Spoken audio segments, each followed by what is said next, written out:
सबसे पहले नजर डालते हैं अब तक की बुलेटिन। शुजाबाद शहर में अल्लाह चौक, जलालपुर रोड, नजरशमान प्लाजा के साथ ट्रैफिक एहलकार अपनी ड्यूटी अच्छे तरीके से सरअंजाम दे रहे हैं। इस तस्वीर में और वीडियो में आप देख सकते हैं।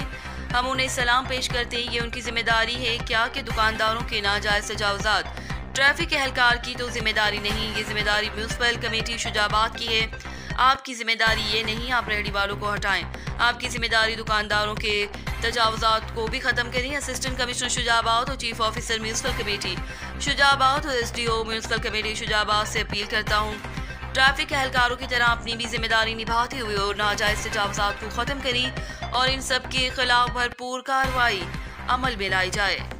मेरा भी है एतबार, रिश्ते भी चमके चम चम चम चम चम चम चम चम चम चम चम चम लेमन मैक्स लॉन्ग